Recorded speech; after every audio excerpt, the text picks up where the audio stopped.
Class. This is Mohammad Hashim Zia and you guys are watching Mathflix by Hashim Zia. बेटा आज की class के अंदर we will be discussing E CAT UET 19th of March paper. आज की class के अंदर मैं ई कैट के 19th ऑफ मार्च के पेपर को डिस्कस करूंगा। काफी सारे बच्चे फरमाइश कर रहे थे सर ई कैट के आज की पेपर को आपने सॉल्व नहीं करवाया, तो बेटा उसके पीछे रीजन ये थी कि मेजॉरिटी क्वेश्चन मेरे लास्ट वाली वीडियो से ही रिपीटेड थे, तो इसीलिए मैंने सोचा ही नहीं कि मैं इसको आपको करवाऊं। बट चले मैं आपको तमाम सब्जेक्ट्स के, फिजिक्स के, केमिस्ट्री के, मैथ्स के, और साथ साथ कल काफी सारे बच्चे नाराज हो गए थे सर आपने कंप्यूटर का कहा था, कंप्यूटर के क्वेश्चंस दिखाएंगे, वो कंप्यूटर वाले क्वेश्चंस तो आपने बताए नहीं। बेटा वो पिक्चर मुझसे आगे पीछे हो गई थी, तो आज मैं वो वाली वीडियो पिक्चर भी लेकर आया हूं कि हमारे ई कैट के अंदर कंप्यूटर में किस तरह के क्वेश्चंस पूछे जा रहे हैं। तो भाई सबसे पहले हम लोग 19th ऑफ मार्च के मैथ्स के पेपर को जरा चेक कर लेते हैं। मैं इस क्वेश्चन में जल्दी जल्दी आपको क्वेश्चन दिखाऊंगा ताकि आप देख सकें कि भाई 19th ऑफ मार्च में ई कैट के पेपर में किस तरह के क्वेश्चन आए। सबसे पहले नंबर के ऊपर क्वेश्चन आया integration 1 divided by cos square into dx का। तो बेटा देखो आज की क्लास के अंदर 19th ऑफ मार्च के ई कैट के पेपर्स को सॉल्व करेंगे। याद रखिएगा अल्हम्दुलिल्लाह अल्हम्दुलिल्लाह सारे के सारे क्वेश्चंस मेरे पास्ट पेपर्स की वीडियो से रिपीटेड है। स्पेसिफिकली जो 17 मार्च वाली वीडियो थी और 18 मार्च वाली वीडियो थी, सारे के सारे क्वेश्चंस इन दो वीडियो से रिपीट हो रही हैं। मैं आप तमाम बच्चों को रिकमेंड करूंगा अगर आप में से किसी का अभी भी ई कैट का टेस्ट नहीं हुआ या अगले राउंड के अंदर होगा तो भाई लाजमी तौर पर पास्ट पेपर्स को कवर करिएगा।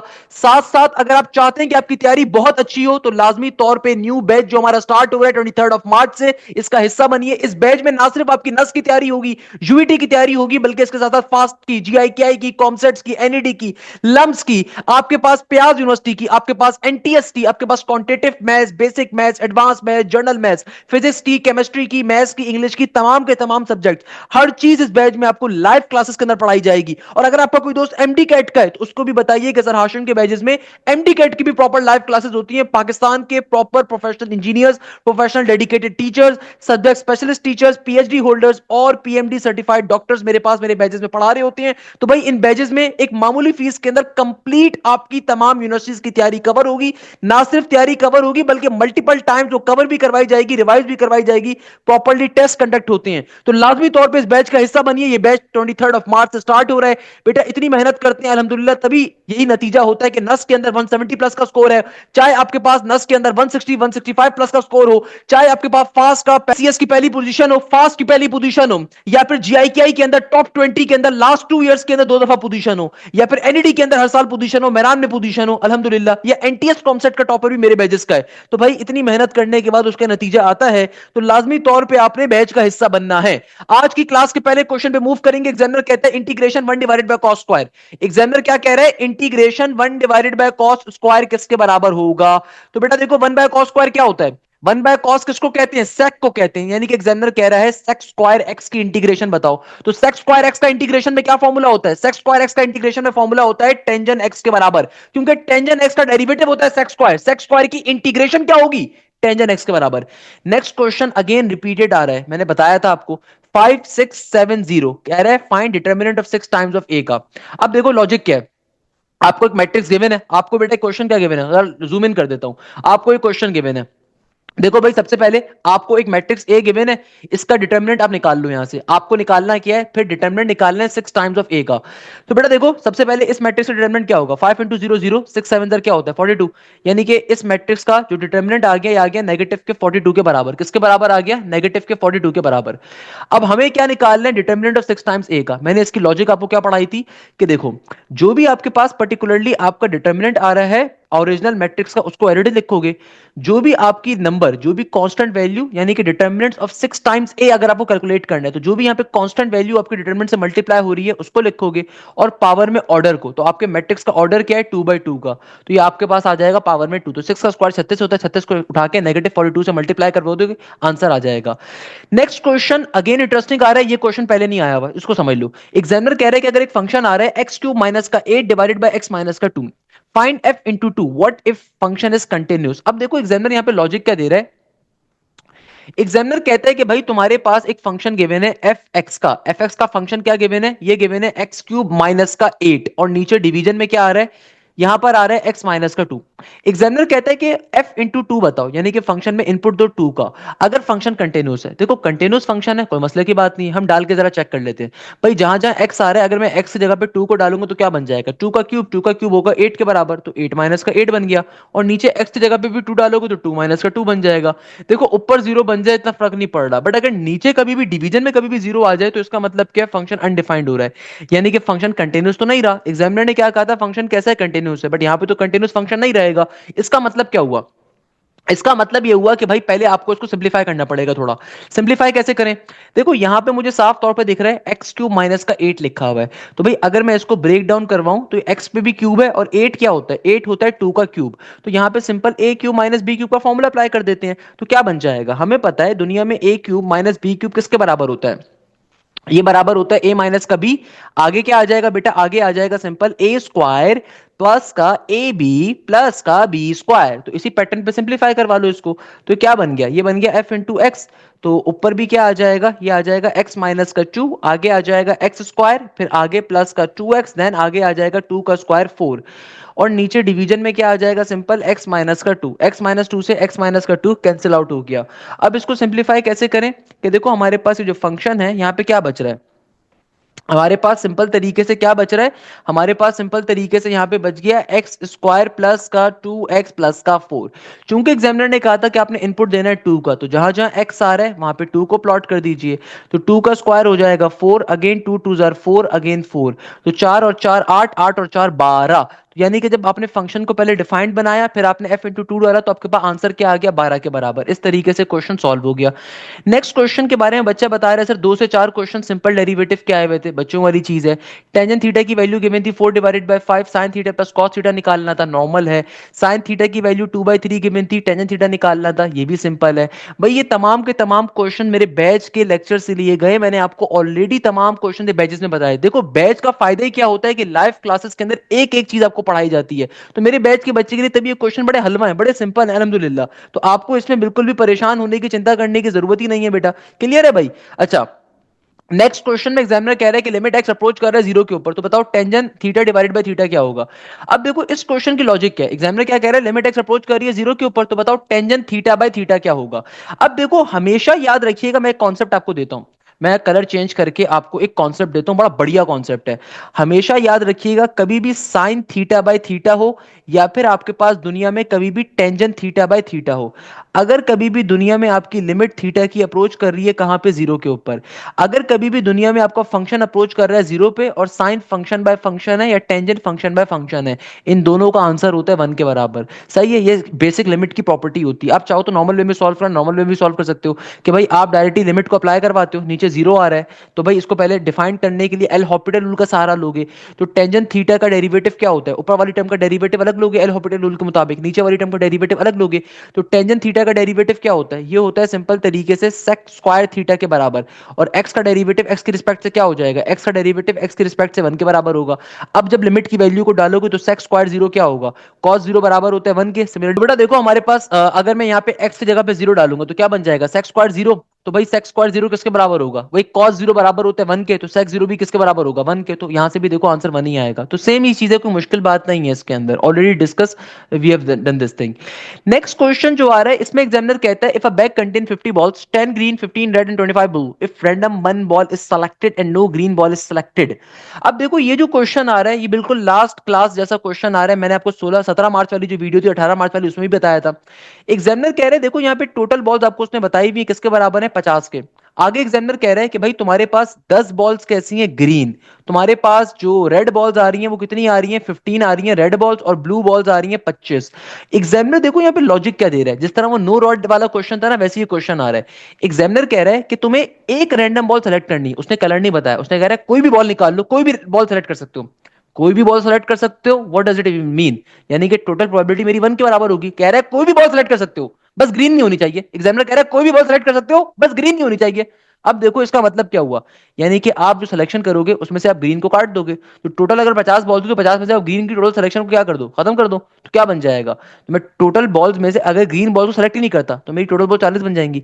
अगर एग्जामिनर कह रहा है कोई भी रैंडम बॉल सेलेक्ट कर लो, कोई भी रैंडम बॉल सेलेक्ट कर लो, बस सिलेक्शन में ग्रीन नहीं होनी चाहिए, तो अब आपके पास टोटल बॉल्स कितनी हो, 40 आपके इवेंट्स हो गए ना, यानी कि रेड प्लस ब्लू बॉल्स कितनी है, 40 है, तो 40 में से कोई भी बॉल सेलेक्ट कर सकते हो, 40 में से कोई भी बॉल सेलेक्ट कर सकते हो, तो प्रोबेबिलिटी क्या बन गई, 40/40 की बन गई, तो यानी कि मैक्सिमम प्रोबेबिलिटी 1 के बराबर आ जाएगा आंसर। आंसर क्या आ जाएगा, 1 के बराबर। नेक्स्ट क्वेश्चन में एग्जामिनर कह रहे हैं टोटल 15 स्टूडेंट्स आ रहे हैं एक क्लास के अंदर और आपको 2 स्टूडेंट्स को सिलेक्ट करना है, तो आंसर क्या होगा, जाहिर सी बात है 15 कॉम्बिनेशन 2 के बराबर होगा। Already we have done this concept. Next question के बारे में बच्चा क्या बता रहा है कि आपके पास क्वेश्चन में कॉमन रेशियो और हमें क्या कैलकुलेट करना था, हमारे पास एग्जामिनर कह रहा है कि भाई तुम्हारे पास इस क्वेश्चन के अंदर कॉमन रेशियो गिवन था, first term of the GP given थी और आपको sum of the fourth term निकालना था। We have already discuss this thing in the last video. Slope आपको कैलकुलेट करने के लिए आया हुआ था, लाइन गिवन थी, ये भी बच्चों वाला क्वेश्चन है, समझ चुके हैं। A line and a point is given, यानी कि भाई simple point line distance formula. Function x square plus 2 given है, उसकी डोमेन गिवन थी, रेंज निकालनी थी, डिस्कस किया था।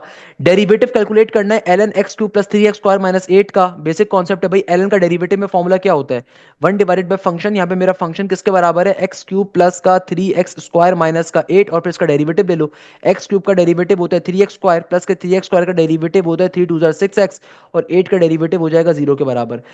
नेक्स्ट क्वेश्चन में एग्जामिनर कह रहा है कि सर बच्चा बता रहा है कि सर क्वेश्चन आया था, 2 मैट्रिसेस गिवन थे, सिंपल इनको मल्टीप्लाई करवाना था। बच्चों वाले क्वेश्चन है भाई, 17 और 18 मार्च की वीडियो में बताए थे। नेक्स्ट क्वेश्चन अगेन रिपीट हो रहा है कि भैया तुम्हारे पास एक मैट्रिक्स आ रहा है और एग्जामिनर कह रहा है उस मैट्रिक्स को उसी के मैट्रिक्स के ट्रांसपोज पे ऐड करवा दो, ऑलरेडी लॉजिक पता है। नेक्स्ट क्वेश्चन में एग्जामिनर कह रहा है कि भाई 2 मैट्रिसेस गिवन थे और उनका डॉट प्रोडक्ट भी गिवन था, उनका मैग्नीट्यूड भी गिवन था, आपको एंगल निकालना था। बेटा कल की क्लास में भी ऐसे क्वेश्चन को सॉल्व किया था कि simple theta is equal to cos inverse A dot B divided by determinant divided by magnitude of matrix A into magnitude of matrix B. इसके ऊपर क्वेश्चन क्या हो जाएगा, सॉल्व हो जाएगा। भाई इस क्वेश्चन को मैं ऑलरेडी सॉल्व करवा चुका हूं लास्ट क्लास में। Next question again repeated given है, an AP is given, find the 8वीं term, find the 8th term. Next question is also repeated माशाल्लाह से, सिमिलरली एपी का एक क्वेश्चन था, 5 8 11 की सीक्वेंस आ रही थी, सम ऑफ 5 टर्म निकालना था। नेक्स्ट क्वेश्चन में बच्चा कह रहा है x प्लस का 1 होल पावर में 5 था और कोफिशिएंट ऑफ x स्क्वायर निकालना था। इस क्वेश्चन को मैंने बेटा 17 मार्च वाली वीडियो में पढ़ाया था, डे नंबर 1 की वीडियो के अंदर, कि आप coefficient of x square calculate करना है तो कैसे करोगे। इस बच्चे का भी कोई क्वेश्चन कॉनिक सेक्शन का नहीं आया। अच्छा अब देखो इंग्लिश के बारे में, इंग्लिश का पोर्शन ये बच्चा बता रहा है अपना। भाई ये बच्चा क्या बता रहा है, इंग्लिश के अंदर फिजिक्स का पैराग्राफ गिवन था related to quantum and elastic classical theory. Okay, यानी कि भाई इंग्लिश के अंदर एक फिजिक्स की किसी किताब का एक पैराग्राफ डाला हुआ था कॉम्प्रीहेंशन के तौर पर। ये काफी सारे बच्चों ने बताया कि भाई यूईटी के इंग्लिश के पोर्शन के अंदर फिजिक्स का एक पैराग्राफ डाला हुआ था। कोई मसले की बात नहीं है भाई, आपको अगर कॉम्प्रीहेंशन से क्वेश्चन निकालने, क्वेश्चन निकाल लो, कोई इशू नहीं है उसमें। अच्छा अब देखो बच्चा फिजिक्स के बारे में बता रहा है, ये फिजिक्स का पोर्शन कैसा था इसका। तो फिजिक्स के बारे में क्या कह रहे हैं, 95% of the MCQs are from the first year physics. Okay, आगे कह रहा है कि भैया डिस्प्लेसमेंट के, वर्क के, फोर्स के, फ्रिक्शन के, पावर के और वेलोसिटी के काफी सारे क्वेश्चन आए हुए थे। डिस्प्लेसमेंट के, वर्क के, फोर्स के, फ्रिक्शन के, पावर के और वेलोसिटी के। देन बच्चा बता रहा है रिलेशन बिटवीन द रेंज और हाइट पूछा हुआ था, when velocity is half of the when velocity is half of the direct velocity. Okay, then बच्चा बता रहा है torque and the work related question आया हुआ था, पोटेंशियल एनर्जी का क्वेश्चन आया हुआ था, मोमेंटम रिलेटेड क्वेश्चन आया हुआ था। इसके अलावा बच्चा बता रहा है ग्राफ रिलेटेड क्वेश्चन आया हुआ था कि वेलोसिटी और टाइम का ग्राफ पूछा हुआ था in order to get displacement, answer था डिस्प्लेसमेंट का। तो भाई इस बच्चे के फिजिक्स के पेपर के अंदर ये पर्टिकुलर सारे के सारे क्वेश्चंस पूछे गए थे, तो मैंने वो सारे क्वेश्चंस भी आपसे डिफाइन कर दिए। अच्छा इसके अलावा एक और क्वेश्चन बच्चे ने फिजिक्स का बताया हुआ है, for constant acceleration the graph is, क्या होता है, for constant acceleration the graph is dash, straight line, parabola, ellipse, hyperbola, speed time graph. यानी कि स्पीड टाइम ग्राफ के बारे में एग्जामिनर कह रहा है, स्पीड टाइम ग्राफ के अंदर कांस्टेंट एक्सेलरेशन जो होती है वो स्ट्रेट लाइन के ऊपर रिप्रेजेंट होती है, पैराबोला के जरिए होती है, इलिप्स के ऊपर होती है, हाइपरबोला के ऊपर होती है। ये क्वेश्चन हमारे पास फिजिक्स के अंदर पूछा हुआ था, तो मैंने आपको ये भी बता दिया। अच्छा भाई अब देखो दूसरे बच्चे का पेपर डिस्कस कर लेते हैं। एक और बच्चे ने, हमारे बड़े बेहतरीन शागिर्द ने पेपर शेयर किया, सर मैथ्स के पोर्शन में सिंपल डेरिवेटिव थे और इंटीग्रेशन के क्वेश्चन थे, यानी कि सिंपल डेरिवेटिव और इंटीग्रेशन के क्वेश्चन पूछे हुए थे। सर वो cos 2x वाला क्वेश्चन भी रिपीटेड था। अल्हम्दुलिल्लाह भाई मैंने आपको शॉर्टकट बताया था, जाके पूछना किसी इंस्टीट्यूट वाले से शॉर्टकट उसको आता, उन लोगों को नहीं आता होगा। लिमिट में से एक रिपीटेड क्वेश्चन था, साइन वाला और कॉनिक में से कोई सवाल नहीं था। चैप्टर नंबर 4 सेकंड ईयर में से स्लोप का क्वेश्चन था और वाई कोऑर्डिनेट वाला क्वेश्चन था, बाकी सिंपल मैट्रिसेस वाले क्वेश्चन थे। ओके कोई मसला नहीं है। फिजिक्स में जर्नल क्वेश्चंस थे mostly from the first year और सारी बुक लाइंस थी, जिसमें मोस्टली वर्क का था, एमजीएच वाला फॉर्मूला था, फोर्स इनटू डिस्प्लेसमेंट वाला फॉर्मूला था और टॉर्क के क्वेश्चन थे। बाकी एक दो क्वेश्चन मुश्किल थे, वो भी जनरल नॉलेज के थे। इंग्लिश में ब्लैक बॉडी पे एक पैराग्राफ आया था, अरे यार लाहौल वाला कुवत इंग्लिश के अंदर, यानी कि इंग्लिश के अंदर ये फिजिक्स के थ्योरी के क्वेश्चन छाप छाप के दे रहे हैं भाई, पैराग्राफ के तौर पे, कॉम्प्रिहेंशन के तौर पे। तो इंग्लिश में ब्लैक बॉडी पे एक पैराग्राफ था। कंप्यूटर का पोर्शन, भाई जो बच्चे कंप्यूटर को लेकर परेशान हो रहे थे, कंप्यूटर के पोर्शन में एमसीक्यूज इजी थे बट ऑप्शंस काफी कंफ्यूजिंग थे। Mostly part was from the first year, और वो भी बुक लाइंस थी कि एप्लीकेशन सॉफ्टवेयर डज व्हाट और समथिंग लाइक दैट। और सर मैथ्स में मोस्टली 90% वो क्वेश्चन रिपीट हुए, तो जो आपने कल वाली वीडियो में करवाए थे। अल्हम्दुलिल्लाह भाई, ये फायदा होता है बच्चों को तैयारी करवाने का, ये फायदा होता है इन बच्चों को खिदमत करने का। अच्छा, एक और बच्चे का पेपर आ रहा है। अस्सलाम वालेकुम, I am Manail Naheem, how are you? I am not your batch student but I used to watch all your videos from the YouTube. कोई मसले की बात नहीं मेरे प्यारे बेटे, यू आर स्टिल माय शागिर्द। भाई सारे बच्चों ने, इन बच्चों को खसूसी दुआओं में याद रखना है, जिन बच्चों ने पेपर शेयर किए हैं। बहुत बड़ी बात है यार, ये बच्चों की हेल्प करने के लिए अपने पेपर्स को शेयर किया गया है। अब देखो सर, टेस्ट में बिल्कुल कल वाले कॉन्सेप्ट रिपीट हुए थे, और आपने जो वीडियो बनाई है पास्ट पेपर्स पे 17 मार्च वाली, उसमें से क्वेश्चन रिपीट हुए थे। इतने करते टाइम डायरेक्ट आंसर याद नहीं आया था, लेकिन फौरन पता चल गया था कि क्वेश्चन है। यानी कि बच्चा कह रहा है कि जो अभी 17 मार्च वाली वीडियो बनाई थी, 18 मार्च वाली वीडियो बनाई थी, उससे काफी सारे क्वेश्चन रिपीट हो रहे थे, और साफ तौर पे पता चल रहा था कि भाई ये क्वेश्चन जो है आपने अपनी वीडियो में करवाया हुआ है। आगे कहता है, आपने वो जो कल ट्रिक बताई थी कॉस या साइन स्क्वायर ए आ जाए तो इंटीग्रल ने 1/2x के साथ सॉल्व करना, वो आया था। I feel very happy at that time. अल्हम्दुलिल्लाह बेटा, पढ़ने का ये देखो फायदा होता है बैजेस के अंदर, और बैजेस के बगैर भी अगर आप मुझसे तालीम हासिल करते हो। भाई एक प्रॉपर एप्टीट्यूड टीचर का काम ही ये होता है कि आपको तमाम ट्रिक्स सिखाना। अगर एक टीचर बैठ के बायो पढ़ा रहा है, फिजिक्स पढ़ा रहा है, केमिस्ट्री पढ़ा रहा है, एक ही टीचर, तो भाई वो टीचर नहीं हो, जाती कर रहा है बच्चे के साथ, नॉर्मल सी बात है। आप कहीं भी किसी कोई भी बंदा हो, तो भाई हमेशा याद रखिएगा इस चीज के ऊपर, जो भी एप्टीट्यूड का टीचर होता है डेडिकेटेड फैकल्टी होती है, जिसका अपना एप्टीट्यूड पे कोई तजुर्बा होता है, जिसका अपना कॉर्पोरेट पे कोई तजुर्बा होता है। अल्हम्दुलिल्लाह, तो ये चीज बड़ी मैटर करती है। किसी को भी चूज करो, इस लाजमी तौर पे चीजों को देखो। साथ साथ आगे कह रहे हैं, और साथ में बेस में सेम थी, जिसमें 7 और दूसरी तरफ 7 स्क्वायर। अच्छा, ये वो वाले क्वेश्चन की बात कर रहे हैं कि 7 की पावर नहीं था, x माइनस का 1 इक्वल टू के बाद 49 की पावर में। मुझे भी क्वेश्चन अभी तक याद हो गए सारे, और 3 to 4 डेरिवेटिव के क्वेश्चन थे, और 2 से 3 इंटीग्रल्स के क्वेश्चन थे। ओके और आगे कह रहा है बेसिक वाले थे, जैसे कल वाले में थे टेंजेंट की वैल्यू, तो साइन प्लस कॉस वाला। तो ओके, ये वाले सारे के सारे 19 ऑफ मार्च के हमारे पेपर्स थे। तो भाई ये वाले हमारे सारे के सारे 19 ऑफ मार्च के पेपर्स थे, जो मैंने आप लोगों को सॉल्व करवाए। मेजॉरिटी क्वेश्चंस देखो रिपीट हो रहे हैं सिवाय चंद के। मेजॉरिटी क्वेश्चन हमारे पास क्या हो रहे हैं, रिपीट हो रहे हैं सिवाय चंद के। तो इस चीज को अपने जहन में रखिएगा कि भाई लाजमी तौर पे आपने कोशिश ये करनी है कि आपने हमारे जो न्यू बैच स्टार्ट हो रहा है उसको ज्वाइन करना है। अपने तमाम दोस्तों को बताना है कि अगर आप अपनी तैयारी बहुत अच्छे तरीके से कवर करना चाहते हो तो लाजमी तौर पे न्यू बैच का हिस्सा बनिए। न्यू बैच में आपको तमाम चीजें बहुत डिटेल में कवर करवाई जाएंगी। आप चाहे फास्ट की तैयारी कर रहे हो, चाहे एनईडी यूनिवर्सिटी की तैयारी कर रहे हो, चाहे नर्स की तैयारी कर रहे हो, चाहे जीआईकेआई की तैयारी कर रहे हो, चाहे कॉमसेट्स की तैयारी कर रहे हो, चाहे आईबीए की तैयारी कर रहे हो, इस बैच का अगर आप हिस्सा बनते हो तो आपको हर चीज हम डिटेल में कवर करवाएंगे। एक एक चीज बेसिक टू एडवांस लेवल के ऊपर लेके जाएंगे। याद रखिएगा बैच का फायदा क्या होता है। देखो बैच का सबसे बड़ा फायदा यह होता है कि लाइव क्लासेस के अंदर आपका कंप्लीट कोर्स कवर होता है।